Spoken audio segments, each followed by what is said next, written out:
के लिए हमारे साथ खास मेहमान हैं सलमान खुर्शीद, देश के पूर्व कानून मंत्री, विदेश मंत्री रह चुके हैं। बहुत बहुत धन्यवाद सर जुड़ने के लिए, समय देने के लिए।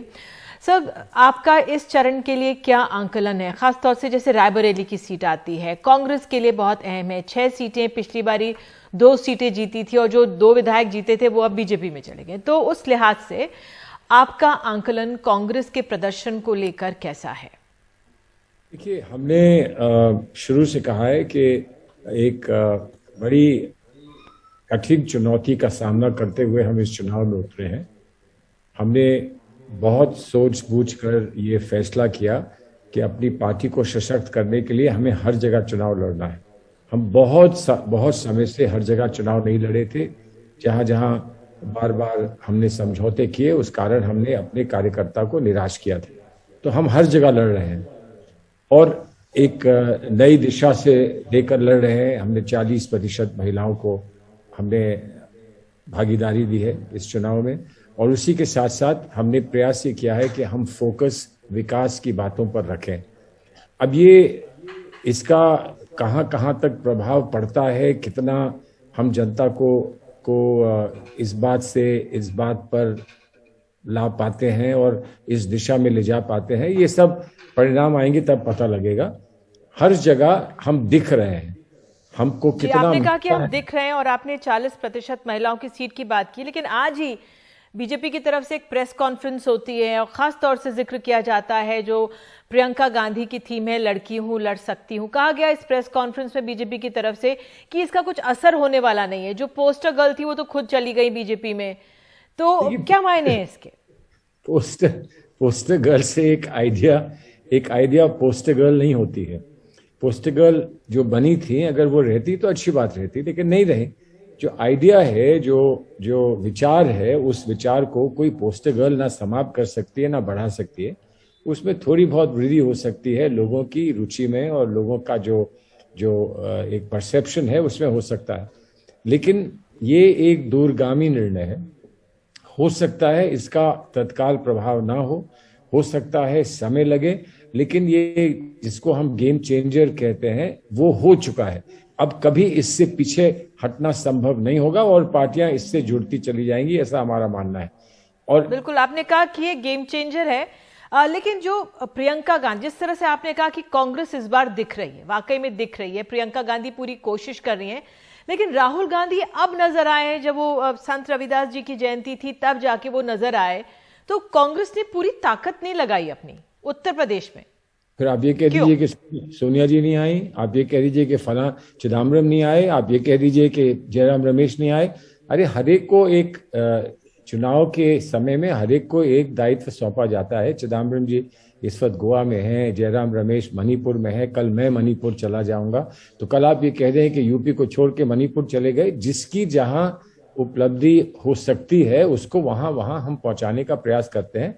राहुल जी ने कोशिश ये करी कि सभी प्रांतों में जहां जहां चुनाव हो रहे हैं वहां समय दें, क्योंकि उनको ये विश्वास था कि उत्तर प्रदेश में प्रियंका जी हैं और वो बहुत लगन के साथ और बहुत गहराई के साथ उत्तर प्रदेश की राजनीति को सुधारने के प्रयास में लगी हैं। इसलिए जब उनको लगा कि हम कहीं जाकर थोड़ा सा हम और इसमें उत्साह वर्धन कर दें तो वो आए, लेकिन जो दायित्व सौंपा प्रियंका जी को। जी सर, आपने आज वो अजय मिश्र टेनी जो केंद्रीय गृह राज्य मंत्री, उनके दृश्य देखे होंगे जब वो वोट देने आए, कड़ी सुरक्षा के बीच थे और लगातार ये लोग समझने की कोशिश कर रहे थे कि क्यों इतनी सुरक्षा के बीच वो आए होंगे। आपका क्या असेसमेंट है? आप तो कानून मंत्री भी रह चुके हैं, मामला तो सुप्रीम कोर्ट के नजर में है, तमाम प्रक्रियाएं कोर्ट के अनुसार हो रही हैं, तो वो इस तरह से क्यों नजर आए? वो अपनी जगह सही है, लेकिन हम ये भी जानते हैं किसी पर कितना भी बड़ा आरोप क्यों ना हो और कितना ही उसके बारे में संदेह क्यों ना हो, जो चुनाव की प्रक्रिया है और वोट डालने की प्रक्रिया है वो अलग है। उसका अधिकार सबको है और सबको मिलता है और सबको मिलना चाहिए।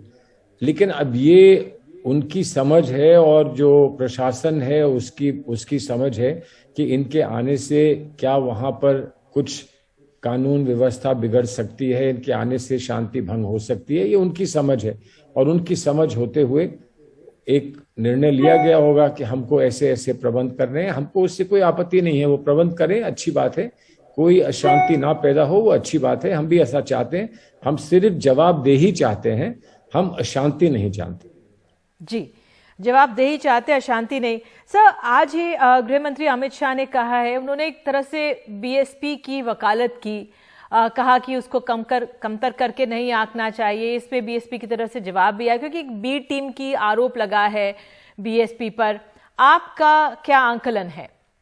देखिए, हमारा ये मानना है कि कुछ समय से बीएसपी का बहुत एक फुटप्रिंट था उत्तर प्रदेश में, और उन्होंने सरकार बनाई, लेकिन धीरे धीरे उनका जो लोकप्रियता थी उसमें कमी होती गई। जो भी कारण रहे हों, और उन्होंने कैसे अपनी रणनीति बनाई, इन सब को देखते हुए ऐसा लगने लगा कि बीएसपी जो है वो सामने से खिसक रही है। हम लोग बढ़ने की कोशिश कर रहे थे और उन्होंने अपने आप को थोड़ा सा पीछे हटा लिया। अभी कुछ दो चार रोज में मायावती जी के कुछ बयान आए हैं, लेकिन ये उत्तर प्रदेश में एक साधारण व्यक्ति को भी मालूम है कि बीएसपी कहीं गायब हो गई है। बीएसपी का वो वर्चस्व नहीं है जो कभी आज से 10 साल पहले या 8 साल पहले रहा था। ये सब मानते हैं। अब इस पर कोई खेल हो रहा है, भारतीय जनता पार्टी इस पर कुछ खेल करना चाहती है, बीएसपी उस पर प्रतिक्रिया करती है, ये अलग बात है। हमको इसमें कोई रुचि है नहीं। जो वास्तविकता है, जमीनी वास्तविकता, उसका लोगों ने जो है अपने इंप्रेशन देखते हैं। जी सर, अखिलेश यादव माना जाए कि वो सबसे मजबूत टक्कर दे रहे हैं बीजेपी को इस समय उत्तर प्रदेश में। देखिए, नहीं कहूंगा कि वो टक्कर नहीं दे रहे हैं बीजेपी को उत्तर प्रदेश में। मैं ये भी नहीं कहूंगा कि अगर हमको निर्णय करना पड़ा बीजेपी और अखिलेश यादव के बीच में, तो जो भी हमारे अखिलेश यादव जी के साथ जो भी हमारी दूरी हो, हम निर्णय तो यही लेंगे कि हम बीजेपी को नहीं सपोर्ट कर सकते हैं, या बीजेपी को हम नहीं चाहते हैं कि वो फिर से आए और आगे बढ़े। तो इसलिए ये मान लीजिए कि अखिलेश यादव जी के लिए ये उपलब्धि है, या ये मान लीजिए कि ये हमारी मजबूरी है। जो भी है, ये सब बात सही है, लेकिन अगर वो सूझबूझ के साथ और कुछ समझदारी के साथ हमसे कुछ परामर्श कर लेते, तो मैं समझता हूं कि वो शायद और अच्छी लड़ाई लड़ सकते थे। लेकिन परामर्श वो करें ना करें, ये तो उनका निर्णय है। हम उन पे दबाव नहीं डाल सकते हैं कि आप हमसे परामर्श करिए। ठीक है सर, मुझे 2 सवाल रहते हैं। एक सवाल मैं आपसे पूछना चाहूंगी, मुस्लिम वोट को लेकर 4 चरणों का मतदान हो चुका है। एक समय था जब कह सकते थे कि एन ब्लॉक मुस्लिम वोट करते थे एक तरफा, और अब बहुत समय के बाद ग्राउंड से फीडबैक आ रहा है शायद एक तरफा मतदान हुआ है। आपको क्या फीडबैक मिल रहा है, क्योंकि उनकी बहुत अहम भूमिका है? मैं ये मानता हूं कि एक जो दृष्टिकोण है जो अल्पसंख्यक वोट के बारे में, और उनका अपना दृष्टिकोण है, वो एक जो व्यापक दृष्टिकोण है पूरे उत्तर प्रदेश का है कि उत्तर प्रदेश में इस समय हमारे लिए क्या विकल्प बेहतर होगा। एक वो है। दूसरा है कि उसका सबसेट है उसी के अंदर कि सीट पर उसी लॉजिक को अगर हम अप्लाई करें तो वहां हमें क्या करना चाहिए। कि सीट पर अलग अलग रुझान हो सकता है, और पूरे उत्तर प्रदेश में रुझान यही हो सकता है कि हमारे लिए विकल्प बेस्ट इस वक्त कौन है। यही बात है। ये हमारे लिए कहीं पर हमारे लिए एडवांटेज है, कहीं पर ये हमारे लिए डिसएडवांटेज है। लेकिन ये कोई धोखे में रहे कि हम ये फैसला कर रहे हैं, कोई ऐसा फैसला कर रहा है तो ये फैसला जो है जीवन भर रहेगा, ऐसा है नहीं। एक सामरिक फैसला हो रहा है इस समय की परिस्थिति को देखते हुए, और उत्तर प्रदेश में भारतीय जनता पार्टी फिर और ना रहे, इसलिए एक सामरिक फैसला हो रहा है, और उस सामरिक फैसले को मानना पड़ेगा। अगर उसको कोई झुटलाता है या कहता है कि ऐसा नहीं है, तो मैं मानता हूं कि वो या तो सही बात नहीं कह रहा है या फिर उसको पूरी जानकारी नहीं है। जी, अहम बात आपने कही कि एक सामूहिक फैसला हो रहा है मुस्लिम समुदाय में। आखिरी सवाल सर, देश में कहीं भी कुछ होता है तो चुनाव चल रहे होते हैं, उस पर असर पड़ता है। महाराष्ट्र में जिस तरह से मंत्री नवाब मलिक को ईडी ने गिरफ्तार किया है, आप किस तरह से उसे देख रहे हैं? एक तरफ कानून है, कानूनी प्रक्रिया है, लेकिन एक पॉलिटिकल परसेप्शन इससे मैसेजिंग जाती है। बेशक कानूनी प्रक्रिया पूरी होनी चाहिए, और कानूनी प्रक्रिया जब होती है तो अगर हम समझते हैं कि गलत है तो हम हम उसको चुनौती दे सकते हैं, उसको हम कोर्ट में लड़ सकते हैं। लेकिन इतना भी सोच के रखना चाहिए कि जब इलेक्शंस हो रहे हैं कि 2 दिन 4 दिन 1 हफ्ता रुकना क्या संभव नहीं है? क्या ये दिखाने के लिए इलेक्शन के दौरान ही करना है? एक बहुत बड़ा प्रश्न उठता है।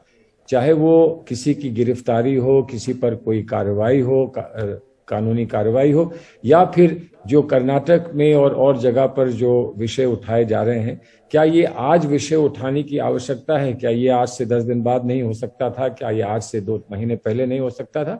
तो इस पर कुछ संदेह हमको प्रतीत होता है, संदेह। लेकिन अब ये लोकतंत्र है, लोकतंत्र में लोग करते हैं, हर खेल करते हैं, हम इसका सामना करेंगे। अंततः हमको विश्वास है कि जनता जो भी निर्णय लेगी बहुत समझदारी से लेगी, और जहां पर अगर जनता ऐसा निर्णय ले देती है जो हम लोग समझते हैं कि उनके हित में नहीं है, तो वो आने वाले समय में उस निर्णय को भी वो चुस्त दुरुस्त कर देंगे, ऐसा हमारा विश्वास है। अंत में जनता ही सही होती है और जनता को ही सही मानना चाहिए।